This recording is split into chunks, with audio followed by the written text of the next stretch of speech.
Abenduaren 16an goizeko 11etan Nafarroako osasun plataformak elkarretaratzeak egingo ditu osasun zentro publiko guztietan kalitatezko osasun arreta publikoaren eta lan baldintza duinen alde. Abenduaren 16an goizeko 11etan Nafarroako osasun plataformak elkartaratzeak eginen ditu osasun zentro publiko guztietan kalitatezko osasun arreta publikoaren eta lan baldintza duinen alde.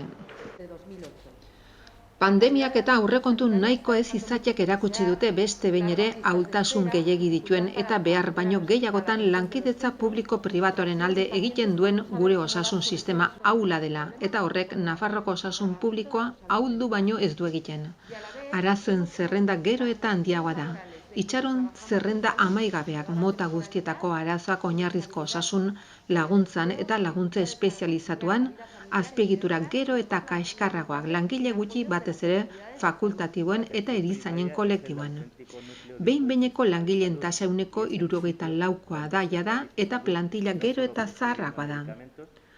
Horregatik, uste da ezinbestekoa dela langile guztiok erantzutea eta gizarte osoari erakustea, nazkatuak daudela egoera honekin, kolektibo bakar baten hobekuntza ekonomiko eta laboralak lortzeko aldarrikapen korporatibistak ez dira nahikoak.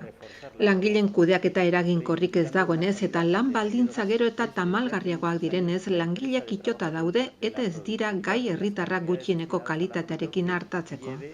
Covidaren 6. olatuaren gorakadarekin batera eta aurreko 5etatik ezertxo ere ikasi gabe, osasun bideko kudeatzaileak erakusten ari dira ez direla gai alde guztietatik itoginak dituen Nafarroko osasun sistema publikoa salbatzeko moduko alternatibak eta irtenbidea bilatzeko, eta argi uzten ari dira nora ezean dabiltzala, plangintza koherente eta egituratu bat planteatzeko kapaz ez direlako.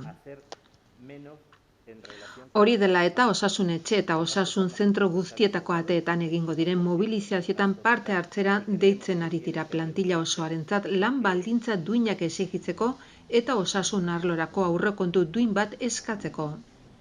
Nafarroko osasun plataformaren prentsaurre honetan deialdi bat egin nahi dugu osasun profesionalei eta herritar guztioi ikusten bai dugulako osasun publikoko sistema kolokan dagoela eta orain Nafarroako aurrekontuak eztabaidatzen ari diren unean ikusten dugu faltsukerian geratu direla promesa guztiak eta horrela onartzen badira sistemaren suntsiketarako bidea zabalduko dela. Badira gai batzuk, lehen mailako arreta ez du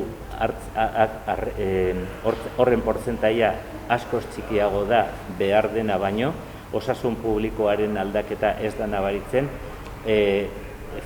botiketan gastatzen dena gehiegizkoa da eta ez da garbi dena ongi gastatua dagola, beste alde batetik ospitalek behar duten eredu berria eta ez da eraldatzeko eredua agertzen, eta baita ere adimen osasuneko egitura eskasa da behar guztiak asetzeko eta aldaketarik ez dago, aldaketa igoera txiki bat. Eta batez ere, osasun departamentuak aurrekontuetan duen igoera, beste departamentu batzuk baino igoera txikiago du, batez ere ekonomikoak direnak, aurtengo aurrekontuak ez direlako esaten den kontrakoa, ez direlako jendearentzako aterabide ona, baizik eta enpresendako aterabidea. Bizitza oso larria dute, badituzte lan baldintza oso txarrak, prekarietatea oso zabala dago, plantillaren egonkortasuna oso txikia da, eta horrelako aurrekontuetan aukera izango zen, plantillak sendotzeko, lan baldintzak hobetzeko, eta hori ez da planteatzen kantitate txikiak agertzen direlako, eta esan dutenarekin konparatuz dena iruzurra dela ikusten dugu.